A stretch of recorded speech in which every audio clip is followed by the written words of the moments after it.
अस्सलाम वालेकुम। अच्छा जी, एक और सेशन के साथ हम लोग वापसी आ गए हैं और आज के सेशन में हम देखेंगे डिलीट की एपीआई को, और इसके नेक्स्ट सेशन में हम देखेंगे पुट की एपीआई को, और फिर स्ट्राइप रह गया हमारा। इसके अलावा बाकी सारी चीज़ें हम कवर कर चुके हैं। थोड़ा सा मैं ओवरव्यू दे देता हूँ पिछले सेशंस का। हमने सैनिटी किया है, डायनेमिक राउट्स किए हैं, और डेटाबेस को देख लिया है। एपीआईज़ हमारी गेट और पोस्ट की एपीआई बन गई है, और लास्ट सेशन में हमने क्लर्क को देख लिया। और आज बस डिलीट की एपीआई को देखेंगे। नेक्स्ट सेशन में एक पुट हो जाएगा और उसके बाद स्ट्राइप कर लेंगे। तो सेशन को स्टार्ट करते हैं फिर। अच्छा, मैं पहले हम सर्वर को रन कर लेते हैं, फिर मैं थोड़ा इसको एक्सप्लेन कर देता हूँ।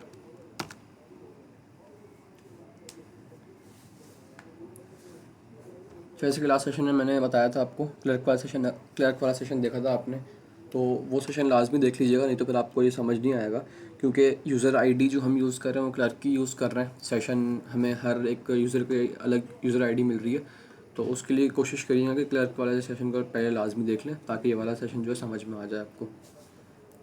अच्छा, डिलीट की एपीआई कॉल कहाँ पे होगी, पहले ये चेक कर देख लेते हैं हम लोग। अब पोस्ट की एपीआई क्या हुआ, हमने डेटा कार्ट में ऐड करने के लिए पोस्ट की एपीआई बनाई। फिर कार्ट के पेज में डेटा गेट करने के लिए हमने डेटा शो करवाने के लिए कार्ट गेट की एपीआई बनाई। और वहीं पे ही हमारी पुट और डिलीट की एपीआई भी इम्प्लीमेंट होगी। डिलीट के बटन पे क्लिक करने पे हम आइटम को डिलीट करवाना है, और पुट कहाँ पे यूज़ होगी, अगर हम उसकी क्वांटिटी इंक्रीज़ करते हैं या फिर डिक्रीज़ करते हैं, तब हमने वो अपनी कंडीशन लगानी है वहाँ पे। अच्छा जी, तो पहले तो अभी कार्ट चेक डेटाबेस चेक कर लेते हैं। अभी कोई कार्ट में डेटा ऐड हुआ नहीं है, तो हम पहले यहाँ पे डेटा ऐड कर लेते हैं कुछ।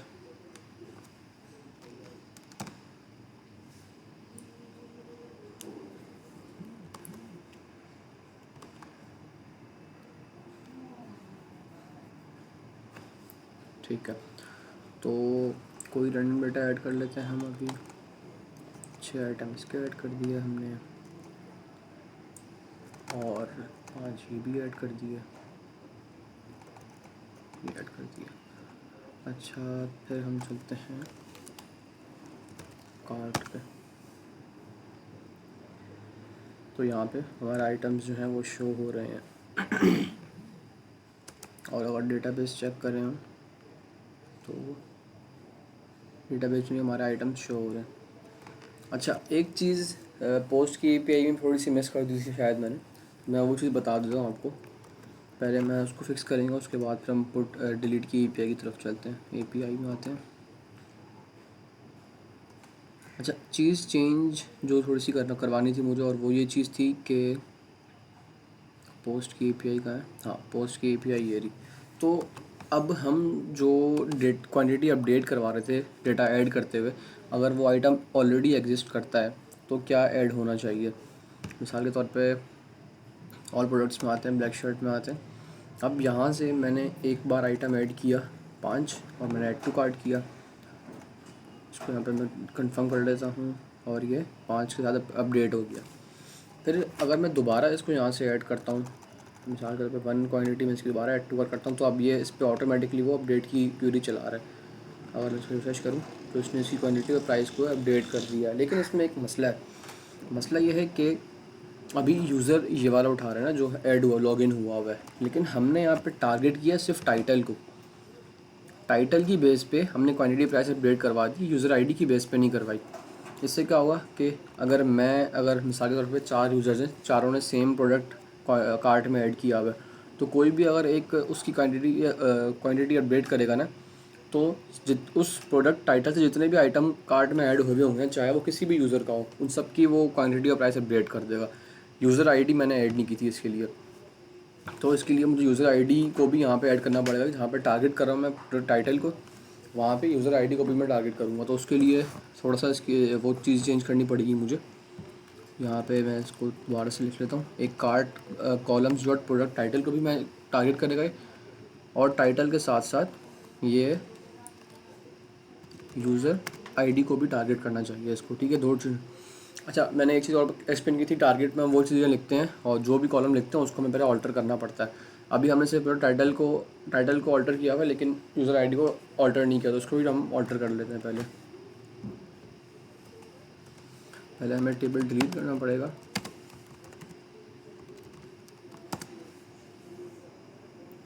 ठीक है। अब यहाँ पे मैंने अपनी आसानी के लिए क्वेरीज लिख के रखी हैं ऑलरेडी, तो उसको कॉपी करते हैं। यहाँ मैंने किया पेस्ट और इसको रन कर दिया। यहाँ से इसको उठाया, इसको पेस्ट किया यहाँ पे, यूज़र आईडी आ गई और प्रोडक्ट टाइटल, कार्ड का नाम, कार्ड टेबल का नाम कार्ड डेटा था हमारा। Thank you.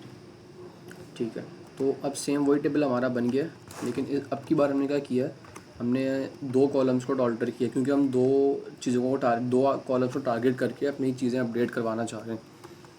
तो अब मैं आता हूँ यहाँ पे। अच्छा, इससे ये चीज़ हम टेस्ट कैसे कर सकते हैं? टेस्ट करेंगे जब हम 2-3 यूज़र्स से लॉगिन करने के बाद टेस्ट करेंगे, तब होगा। पहले हम इसको टेस्ट कर लेते हैं अभी भी सही चल रहा है या नहीं चल रहा है। डेटा पॉसिबिलिटी डेटाबेस हो गया,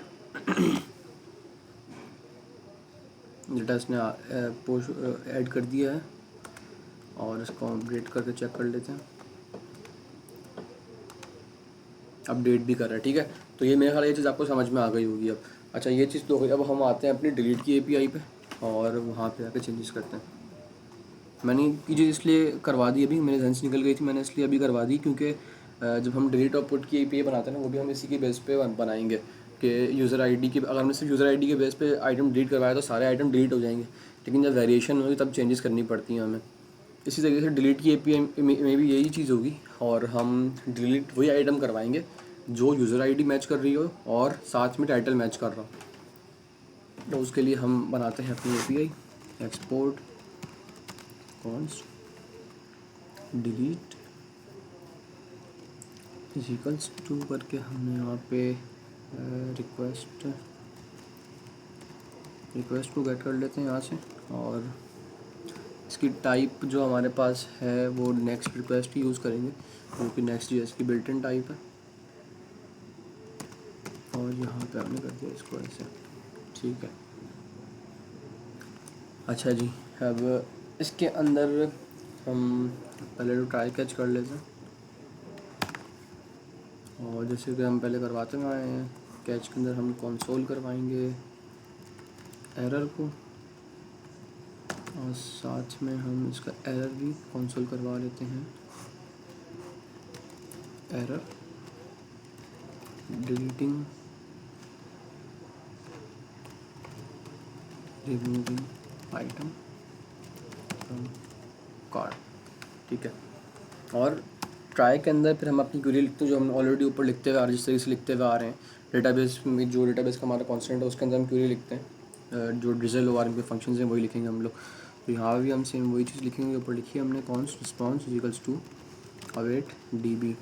अच्छा, अवेट डीबी, अच्छा अवेट के लिए इसको हमने एसिन करना पड़ेगा फंक्शन को, इसको हम एसिन कर लेते हैं। अच्छा, अवेट टीबी। अब जैसे मैंने बताया था कि इसमें हमें अगर हम डॉट लिखें तो हमारे पास सारे स्निपेट्स शो हो जाते हैं, जो फंक्शंस हम यूज़ कर सकते हैं ड्रिजल के।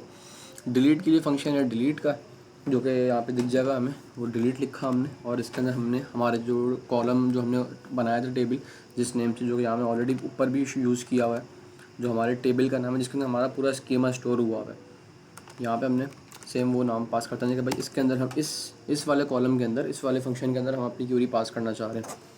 इसके बाद हम यहाँ पे कंडीशन देंगे। अच्छा, अभी क्या हो रहा है कि भाई हमने एक कंडीशन दी कि भाई डिलीट करो, और अब देना है हमने कहाँ पे डिलीट करो। उसके लिए यहाँ पे एक फंक्शन होता है, वैसे इसका वेयर के नेम से एक फंक्शन है रिजल्ट का, हम यूज़ कर लेते हैं। अच्छा, अब यहाँ पे हम मैच करवाएंगे, जैसे हमने यहाँ पे ऊपर ये देखा है, यहाँ पे मैच करवाया था ऊपर वेयर करके इक्वल्स टू करके, और ये मैच करवाया था। इसी तरीके से हम यहाँ पे भी मैच करवाएंगे नीचे गेट। अच्छा, अब देखें पोस्ट, ये चीज़ याद रखिएगा, पोस्ट करते हुए हमने इन दो चीज़ों का मैच करवाया था ना, तो डिलीट करते हुए भी हम इन दो चीज़ों को ही मैच करवाएंगे। अगर वेरिएशन है दो से ज़्यादा, अगर एक से ज़्यादा हमारे पास आते हैं कॉलम्स, जो वेरिएशन है साइज़ वगैरह एक से ज़्यादा होते हैं, तब हम वेरिएशन हमारी काम आती है। तो यहाँ पे भी सेम हम वही दो चीज़ें लिखेंगे। एक चीज़ है हमारी, अच्छा इसको थोड़ा तरीका थोड़ा चेंज है इसका, मैं वो बता दूँ तरीका कैसे, इसको कैसे लिखना है हमने। अच्छा, वेयर के अंदर हमें एक, अगर मैं स्पेस कंट्रोल स्पेस ब्लॉक करूँ तो यहाँ पे हमें एक ऑप्शन मिलता है EQ का, हमें EQ यूज़ करना पड़ता है। इक्वल्स का मतलब है इक्वल्स, अच्छा 2 चीज़ों को इक्वल करवाएंगे हम लोग, और वो कौन सी 2 चीज़ें होंगी मैं बताता हूँ मैं आपको। इक्वल करवाया, पर हमने दोबारा से ओपन करने हमें राउंड ब्रैकेट, और यहाँ पे हमने वो 2 कॉलम्स ऐड करने जो हम सेम मैच करवाना चाहते हैं। अच्छा मैच क्या करवाना चाह रहे हैं हम लोग, एक तो कॉलम जो कि डेटाबेस में एग्जिस्ट करता है, एक वो उसको हम मैच करवाना चाह रहे हैं उससे जो जो वैल्यू हम बॉडी में पास करेंगे, या जो हम मतलब जिसकी वेरिएशन अगर है, तो वो 2 चीज़ें मैच करवाना चाह रहे हैं। यहाँ पे हमारा पहला होगा कार्ड कॉलम्स के बाद हम मैच करवाएंगे इसमें से एक, तो हम सबसे पहले करवाएंगे यूज़र आईडी को। यूज़र आईडी को किससे मैच करवाएंगे हम लोग, वो हम बॉडी में डेटा पास करेंगे। उसके लिए हमें डेटा पहले गेट भी तो करना पड़ेगा ना, हमें स्टोर करवा लेते हैं। Get request equals to await request dot JSON.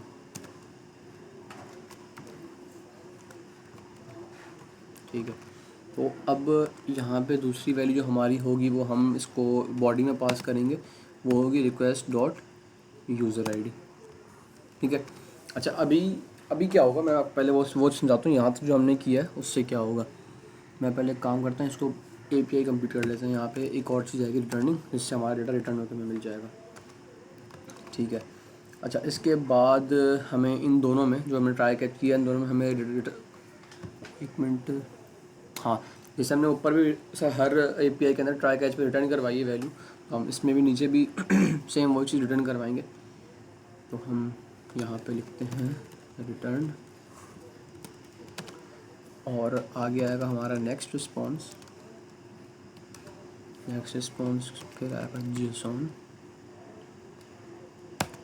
आ गया, और इसके अंदर हम एक ऑब्जेक्ट पास कर लेते हैं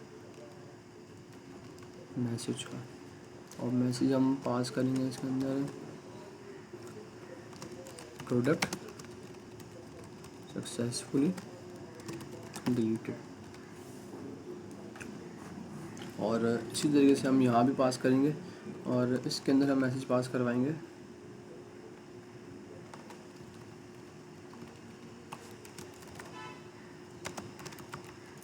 एरर डिलीटिंग प्रोडक्ट। ठीक है। तो अच्छा अब बताता हूँ अब यहाँ पे हो क्या रहा है। अब हमारी API तो समझे बन गई है, इसको टेस्ट भी करते हैं हम लोग। तो यहाँ पे हो ये रहा है कि अगर मैंने ये चलाई ना API, तो ये सिर्फ और सिर्फ यूज़र आईडी के बेस पे आइटम डिलीट करेगा। उस यूज़र आईडी के जितने भी प्रोडक्ट्स एग्जिस्ट करते होंगे डेटाबेस में, वो उसको रिमूव कर देगा। तो अगर मैं इसकी जगह पे प्रोडक्ट टाइटल लिखता हूँ, तो उस टाइटल जितने भी एग्जिस्ट करते हैं सबको डिलीट कर देगा। लेकिन मैं तो ये नहीं चाह रहा ना अभी। अब अगर मेरी वेबसाइट में एक से ज़्यादा यूज़र आकर लॉगिन करते हैं, और वो सेम आइटम अगर ऐड करते हैं कार्ट के अंदर, जब मैंने ये क्वेरी चलाऊँगा, अगर मैंने सिर्फ प्रोडक्ट टाइटल को टारगेट किया है, तो अगर 2 यूज़र्स ने सेम प्रोडक्ट ऐड किया हो तो उन दोनों का प्रोडक्ट डिलीट हो जाएगा। लेकिन मैं तो ये नहीं चाह रहा। मैं चाह रहा हूँ भाई जो बंदा लॉगिन हुआ है सिर्फ उसी का प्रोडक्ट डिलीट हो। तो उसके लिए मुझे यहाँ पे 2 कॉलम्स को मैच करवाना पड़ेगा, एक तो यूज़र आईडी भी, और साथ में जो हमने ऊपर ऑलरेडी की हुई यूज़र आईडी के साथ हमने टाइटल किया था, टाइटल को भी करवाएंगे। अच्छा अगर इसमें वेरिएशंस होती हैं, अभी मैंने वेरिएशन की एग्जांपल नहीं दी, अगर वेरिएशन आती है साइज़ वगैरह की, तो हम यहाँ पे जैसे यहाँ पे 2 चीज़ टारगेट किया है हम इन दोनों को, यहाँ पे हम कॉमा डाल के एक और चीज़ को टारगेट कर सकते हैं। इसी तरीके से हम यहाँ पे भी टारगेट कर सकते हैं। तो अभी हम लोग यूज़र आईडी के साथ साथ टाइटल को भी टारगेट करना चाह रहे हैं ना, तो हम यहाँ पे इसको टारगेट कर लेते हैं। EQ को कॉपी करते हैं हम लोग, और कॉमा डाल के एक और लिख लेते हैं। अच्छा ये क्या एरर दे रहा है, अच्छा सही है। इन दोनों को यूज़ कर, अच्छा अगर हम एक से ज़्यादा यूज़ करना चाह रहे हैं ना, यहाँ पे 2 कंडीशंस देना ऐड करना चाह रहे हैं, तो यहाँ पे हमें एक और चीज़ ऐड करनी पड़ती है। इसको मैं रैप करवा के, एक फंक्शन होता है एंड का, तो हमें वो यूज़ करना पड़ता है। अगर 2 या 2 से ज़्यादा हम कंडीशंस को मैच करवाना चाह रहे हैं, तो हमें फिर साथ में एंड लगाना पड़ता है, और राउंड ब्रैकेट्स में उसको क्या कहते हैं, उसको रैप करवाना पड़ता है। अच्छा API तो हमारी बन गई है। अब इसको टेस्ट करते हैं। टेस्ट हम पहले करते हैं इसको पोस्टमैन से जाके, पोस्टमैन में आके हमने ये ऑलरेडी किया हुआ डिलीट, क्योंकि डिलीट की API हिट करना चाह रहे हैं हम लोग, और API कार्ट में ऐड करना चाह रहे हैं। अच्छा अभी मैंने इसमें कुछ भी पास नहीं करा, मैं खाली इसको सेंड करता हूँ, देखते हैं क्या आउटपुट दे रहा है मुझे।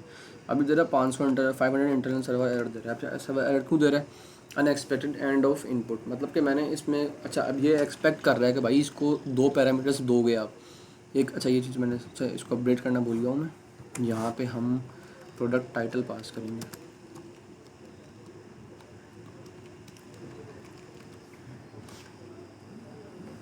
अभी भी सेम ही एरर आएगा हमारा, क्योंकि यहाँ पे एक्सपेक्ट कर रहा है ये कि इसको यहाँ पे दो दो एक या दो से मतलब दो पैरामीटर्स एक्सपेक्ट कर रहा है बॉडी में ये, तो वो हमने पास नहीं किया अभी। तो वो अगर हम पास कर देंगे तो फिर एरर चला जाएगा। अभी क्या यूज़र आईडी और प्रोडक्ट टाइटल दोनों चीज़ें एक्सपेक्ट कर रहा है, तो यहाँ पे हम वो दोनों चीज़ें यहाँ पे पास कर लेते हैं। यूज़र आईडी एक्सपेक्ट कर रहा है एक, यूज़र आईडी हम अभी इसको एम्प्टी लिखते हैं, और दूसरा यहाँ पे ये एक्सपेक्ट कर रहा है प्रोडक्ट टाइटल। प्रोडक्ट टाइटल ठीक है। तो अब यूज़र आईडी मैं अभी ऐसे रैंडमली कुछ भी पास कर देता हूँ, टाइटल भी रैंडमली कुछ पास कर देता हूँ। अच्छा अभी इनको डिलीट कर देगा, अभी हालांकि इस नेम से वो एग्जिस्ट नहीं करता, लेकिन डिलीट कर देगा, देखिएगा इसको। प्रोडक्ट सक्सेसफुल डिलीटेड, इसका मतलब कि हमारी एपीआई चल गई है और इसने हमें ये जो ट्राई वाला जो हमारा एरिया था ना वो चल गया, इसलिए हमने उसने हमें ये लिख दिया प्रोडक्ट सक्सेसफुली डिलीटेड। लेकिन इसमें मसला ये है कि अभी हमने जो वैल्यूज़ पास की वो सही पास नहीं की, वो हमने एम ही उल्टी सीधी पास की चेक करने के लिए। अब हम ना यहाँ पे आते हैं, डेटाबेस से वैल्यूज़ निकालते हैं और उसको फिर वेरीफाई करते हैं कि वो डेटा कैसे डिलीट कर रहा है।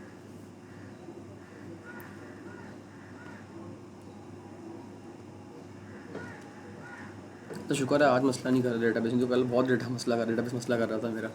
तो यहाँ से हमने यूज़र आईडी उठा ली और यहाँ यूज़र आईडी पेस्ट कर दी हमने, और प्रोडक्ट टाइटल उठाया हमने यहाँ से, वो हमने पेस्ट कर दिया यहाँ पे। अब करते हैं इसको डिलीट यहाँ पे। अच्छा क्या रिस्पॉन्स आया, प्रोडक्ट सक्सेसफुली डिलीटेड। यहाँ से पेज को करते हैं रिफ्रेश, पहले गेस कोड चेक करते हैं। अच्छा गेस कोड में क्या आ रहा है, unexpected end of Jason input, सही है। इसको भी चेक करते हैं ये क्यों आ रहा है अभी।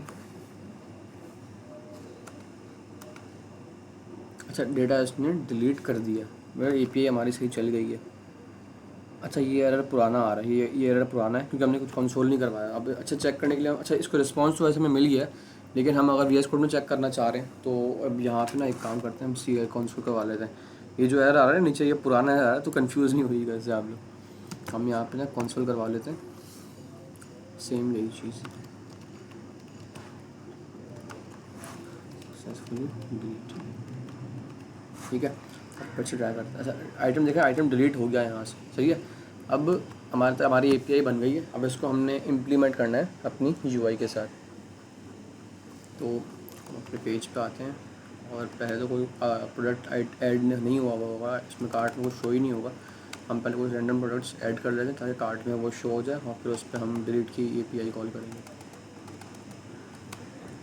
2 ऐड करते हैं, इसको भी ऐड कर देते हैं।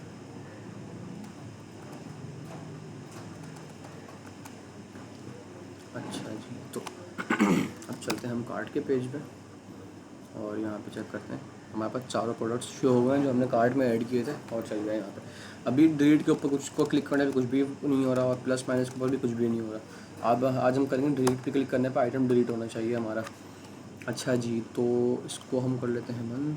हम आते हैं अपने कार्ट के पेज में।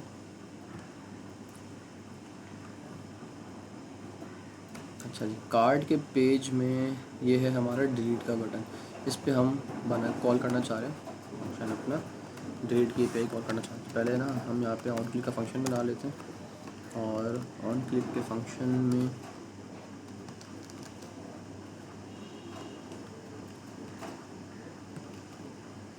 आते हैं,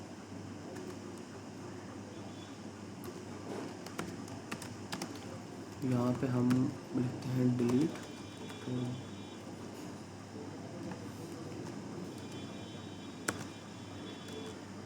डिलीट प्रोडक्ट का फंक्शन कॉल किया हमने, फंक्शन हमने बनाया नहीं है इसलिए एरर दे रहा है ये।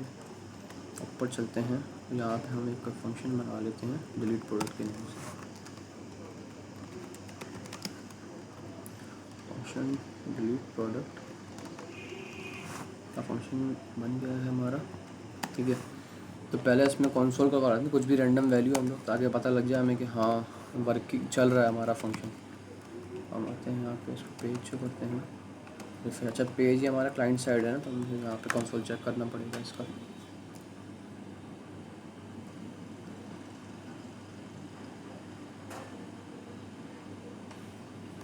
अच्छा जी, तो डिलीट पे क्लिक किया, वर्किंग है भाई, बटन्स चल रहे हैं हमारे डिलीट के भी, ठीक है। अब हमने इसके अंदर करनी है अपनी एपीआई कॉल, तो हम इसको पहले तो कमेंट कर लेते हैं और यहाँ पे हम अपनी एपीआई कॉल करते हैं। अच्छा एपीआई कॉल स्टोर करवा लेते हैं उसको हम सिंपल वही रिस्पॉन्स के अंदर अपने अवेट के बाद हमारा आएगा जावास्क्रिप्ट का फंक्शन फेच। अच्छा अवेट के लिए हमने इसको ऐसे भी तो करना पड़ेगा, ऐसे कर दिया और फेच के आगे ये आ गई हमारी एपीआई। अच्छा एपीआई है हमारी यहाँ पे API/कार्ड, तो ये है हमारी एपीआई। अच्छा अभी अगर मैं इसको ऐसी कॉल करूँ तो अभी ये गेट की एपीआई कॉल करेगा डिफ़ॉल्ट। इसमें अगर हम गेट के अलावा कोई और एपीआई कॉल करना चाह रहे हैं तो फिर हमें वो यहाँ पे ऑब्जेक्ट में स्पेसिफाई करना पड़ता है कि भाई कौन सा पास करना चाह रहे हैं हम लोग मेथड। यहाँ पे आ रहा है मेथड, इसको हमने गेट किया, ये इसने डिलीट को लिख दिया हमने यहाँ पे। अच्छा डिलीट की एपीआई हो रही है। अच्छा अभी एक चीज़ मिसिंग है, अब हमने जो एपीआई बनाई थी ना, कहाँ है ये, यहाँ पे ये एक्सपेक्ट कर रहा है कि उसको बॉडी में दो चीज़ें मिलेंगी, यूज़र आईडी और प्रोडक्ट टाइटल। ये दोनों चीज़ें हमने बॉडी में पास करनी है, तो हम एक काम करते हैं यहाँ, अच्छा बॉडी भी यहीं पे पास करते हैं हम लोग, बॉडी लिखा है मैंने और जैसे हम डॉट स्ट्रिंगिफाई हमने स्ट्रिंग में कन्वर्ट करना होता है, इसको कन्वर्ट करते हैं और स्ट्रिंग के अंदर हमने दो वैल्यूज़ पास करनी है, एक यूज़र आईडी और दूसरे प्रोडक्ट टाइटल। जो जिस अच्छा इस नेम से एक्सपेक्ट कर रहा है यहाँ पे इसका ना, इसको यूज़र आईडी इस नेम से मिलेगी और प्रोडक्ट टाइटल इस नेम से मिलेगा। तो यहाँ पे आके हम इन दोनों को करते हैं पेस्ट और ये आएगा ऐसे, इसको कर दिया हमने ऐसे। अच्छा जी, तो यूज़र आईडी इसको कहाँ से मिलेगी, यूज़र आईडी हमने ऑलरेडी यहाँ पे देखा यूज़ ऑफ से कॉल की हुई है, जस्ट हमने यहाँ से यूज़र आईडी कॉपी करनी है और वो यहाँ हमने पास कर देनी है, ये यहाँ पास कर दी हमने। अच्छा प्रोडक्ट टाइटल कहाँ से मिलेगा, अब ये सवाल है। अब प्रोडक्ट टाइटल, अच्छा ये ऊपर कहीं प्रोडक्ट टाइटल तो है ही नहीं, हमने मैपिंग करवाई है नीचे, तो अब यहाँ से ऊपर कैसे पास करेंगे हम लोग प्रोडक्ट टाइटल। अच्छा उसका तरीका ये है कि देखें हमने डिलीट प्रोडक्ट का फंक्शन जो है कॉल किया है नीचे यहाँ पे और मैपिंग हो रही है यहाँ पे, तो हम एक काम ये कर सकते हैं कि हमने फंक्शन नीचे कॉल किया ना, तो हम यहाँ से मैपिंग की जो हमने, वहाँ से हम टाइटल यहाँ से फंक्शन को सेंड कर दें और ऊपर रिसीव कर लें, ये काम कर सकते हैं। तो प्रोडक्ट टाइटल को मैंने यहाँ से कॉपी किया, यहाँ पैरामीटर मैंने सेंड किया, अभी एरर दिया क्योंकि मैंने ऊपर रिसीव नहीं किया इसको, और अब मैं इसको यहाँ पे रिसीव कर लेता हूँ, इसको टाइप दे देते हैं अभी फ़िलहाल के लिए है नहीं। अब प्रोडक्ट टाइटल मैंने यहाँ पे रिसीव कर लिया, मैं इसको करता हूँ कॉपी और मैंने यहाँ पे पास कर दिया बॉडी के अंदर प्रोडक्ट टाइटल, ठीक है। क्या हाँ एरर दे रहा है ये, अच्छा sorry item dot product ID होगा ना यहाँ पे, तो ये मैपिंग करवा के मिल गया। अब ये दोनों चीज़ें जो हमने पोस्टमैन पे यहाँ पे स्टैटिक पास की थी, वो दोनों चीज़ें यहाँ पे हमने डायनामिकली पास कर दी, ठीक है। तो अब टेस्ट करते हैं इसको कि हमारी एपीआई चल रही है या नहीं चल रही। रिफ्रेश करते हैं पेज को, ये हमारे प्रोडक्ट्स शो हुए चारों। अब मैं क्लिक करता हूँ डिलीट के ऊपर, कुछ तो हुआ ही नहीं, अभी यहाँ पे कुछ भी नहीं हुआ, तो अभी चेक कैसे करें। यहाँ पे बोल रहा है प्रोडक्ट सक्सेसफुली डिलीटेड, यहाँ पे तो कोई फ़र्क ही नहीं पड़ा। अब मसला ये है, अब मैं पेज रिफ्रेश करूँ, देखिएगा ब्लैक शर्ट ये है रखा हुआ यहाँ पे, मैंने क्लिक किया ब्लैक शर्ट, ब्लैक शर्ट गायब हो गया यहाँ से। मतलब कि एपीआई सही चल रही है हमारी, प्रोडक्ट डिलीट भी हो रहा है हमारा, लेकिन वो यूआई में शो नहीं हो रहा। अब ज़ाहिर है वो तो शो नहीं हो क्योंकि प्रोडक्ट तो री-रेंडर हो ही नहीं रहा, वो तो सिंपल एक प्रोडक्ट है हमारे सामने। अब इसको सही करने के लिए ना एक हमारे पास तरीका है कि हमने ऑलरेडी यूज़र इफेक्ट यूज़ किया हुआ है ना, जिसमें हम डेटा सेट करवा रहे हैं। तो यूज़र इफेक्ट से क्या हो रहा है कि हमारा जो वो कंपोनेंट है वो री-रेंडर होता है। अब इसमें हमने सिर्फ एक पैरामीटर पास किया इस साइंड इन का, कि भाई जब जैसी साइन इसको ये वैल्यू चेंज होगी ना, तब आपने यूज़र इफेक्ट चलाना है। तो अब हम यहाँ पे समझाता हूँ हम करेंगे क्या। अब यहाँ पे हम ये काम करेंगे कि हम एक स्टेट बनाएंगे जो कि होगी बूलियन ट्रू फॉल्स में। इसकी इनिशियल वैल्यू मिसाल के तौर पे हम फॉल्स सेट करेंगे और डिलीट प्रोडक्ट पे क्लिक करने के बाद हम ट्रू सेट कर देंगे या उसके अपोजिट सेट कर देंगे, और उस स्टेट की वैल्यू को हम यूज़र इफेक्ट में यहाँ पे पास कर देंगे। उससे क्या क्या होगा, जब जब डिलीट प्रोडक्ट क्लिक होगा ना बटन, जब जब ये फंक्शन कॉल होगा तब तक यूज़र इफेक्ट चलेगा हमारा, तो वो कंपोनेंट री-रेंडर होगा और हमारा वो यूआई पे सामने शो हो जाएगा। हम एक काम करते हैं, एक स्टेट बनाते हैं यहाँ पे और इसका फ़िलहाल हम ही कुछ भी नाम रख देते हैं, स्टेट, और यूज़ स्टेट कॉल कर दिया। इसकी इनिशियल वैल्यू हम फॉल्स सेट करते हैं अभी फ़िलहाल, और हम सेट स्टेट को कॉपी करके हम चाह जब जब हम इस पे क्लिक कर रहे हैं ना तब तब इसकी वैल्यू चेंज हो। तो मैं एक काम करता हूँ, यहाँ पे इसकी वैल्यू फॉल्स है, फॉल्स से मैं ट्रू सेट करवा देता हूँ, और इस स्टेट को मैं डिपेंडेंसी एरे में पास कर देता हूँ यूज़ इफेक्ट के।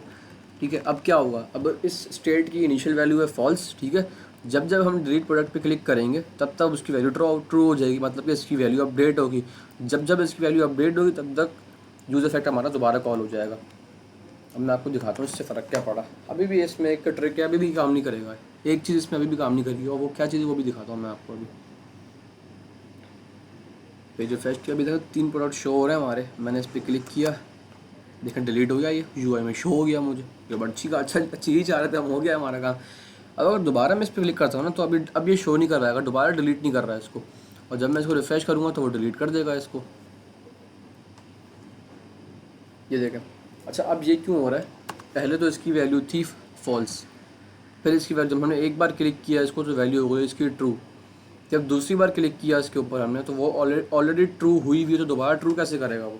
अब हम क्या चाह रहे हैं कि इसमें से इसकी वैल्यू चेंज करनी है, तो हम क्या कर चाह रहे हैं भाई, इसकी इनिशियल वैल्यू है फॉल्स, जब जब हम इस पर क्लिक करें ना इसकी वैल्यू ट्रू नहीं हो, बस फॉल्स का जो वैल्यू इसमें स्टेट में रखी हुई है ना उसकी वैल्यू उसके अपोजिट हो। फॉल्स हो तो ट्रू, ट्रू है तो फॉल्स, फॉल्स हो तो ट्रू, ट्रू है तो फॉल्स। तो हम यहाँ पे ट्रू सेट नहीं करवाएंगे, यहाँ पे हम स्टेट ही सेट करवाएंगे, स्टेट का अपोजिट। ये है फॉल्स कंडीशन, मतलब स्टेट का अपोजिट। अब टेस्ट करते हैं इसको हम लोग। हम कुछ पहले आइटम्स ऐड करने पड़ेंगे हमें प्रोडक्ट, ताकि हम इसको टेस्ट कर सकें।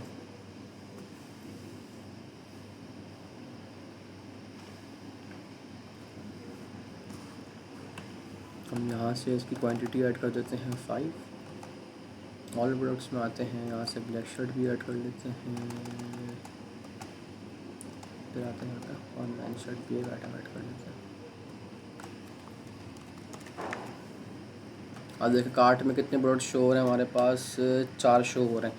मैंने ब्लैक शर्ट को डिलीट किया, यूआई में शो होगा, हाथ का डिलीट हो गई। ठीक है, अब दोबारा मैंने किड स्टेट पर डिलीट पे क्लिक किया, ये भी डिलीट हो गई। इस पर किया, ये भी डिलीट, इस पर किया, ये भी डिलीट। तो ये है हमारी डिलीट की एपीआई काम हो गई, चल गई हमारी। और इसमें काफ़ी बच्चों को इशू आ रहा था, मेरे ख्याल सबकी प्रॉब्लम सॉल्व हो गई है। तो यूज़ इफेक्ट कॉल किया हमने इसके अंदर। अब मैंने इसमें कुछ किया नहीं है, मैं थोड़ा सा एक्सप्लेन कर लेता हूँ मैंने किया क्या इसके, ताकि आप लोग को और आसानी हो जाए। हमने यहाँ पे सिंपल डिलीट की एपीआई बनाई है, और थोड़ी सी मैंने इसमें चेंजेस की थी, वो अपडेट की थी, मैंने वो समझा दी थी ऑलरेडी चीज़ कि मैंने यहाँ पे यूज़र आईडी क्यों मेंशन किया है, और पोस्ट में ही मैंने यूज़र आईडी क्यों मेंशन किया। तो ये स्टार्ट में वीडियो के स्टार्ट में समझाई, तो ये चीज़ देख लीजिएगा याद से आप। अच्छा, यहाँ पे मैंने डिलीट की एपीआई कॉल की, भाई डिलीट करो कार्ड कॉलम्स को, कौन से कॉलम कौन सी वैल्यू को डिलीट करो जहाँ पे यूज़र आईडी और जो कॉलम की यूज़र आईडी जो है वो, और जो हम बॉडी में सेंड कर रहे हैं वो आईडी मैच कर जाए, जैसे ही उस प्रोडक्ट को आप डिलीट कर दो।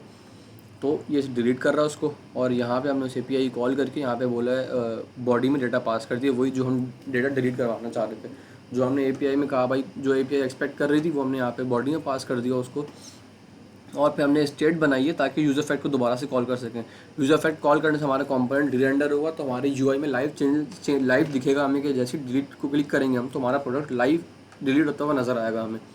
ठीक है, इसकी स्टाइलिंग आप खुद कर सकते हैं, हम हॉट टोस्ट लगा देंगे कि इसमें नोटिफिकेशन दिखा दें हम लोग कि भाई प्रोडक्ट सक्सेसफुली डिलीटेड, ये ऐसे करके हम इसको हैंडल कर सकते हैं। तो ये सिंपल सी थी डिलीट की एपीआई। अब इंशाल्लाह नेक्स्ट वीडियो में पुट की एपीआई समझेंगे, वो भी मैं वो भी अपलोड हो जाएगी वीडियो। ठीक है, अल्लाह हाफ़िज़।